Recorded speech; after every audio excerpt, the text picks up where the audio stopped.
বন্ধুরা, আমি স্বাগত জানাচ্ছি আমার নতুন চ্যানেল নীলাচলের রাজদীপ। আজকে আমি কথা বলবো তুলসী গাছ নিয়ে।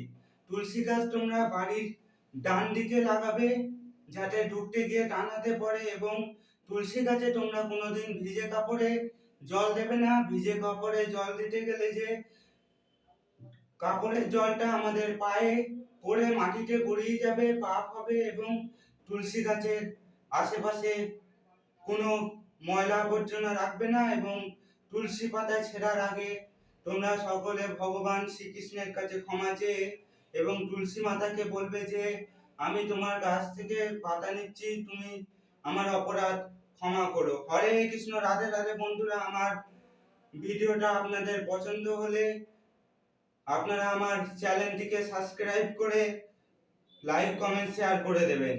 নমস্কার। হরে কৃষ্ণ। রাধে রাধে।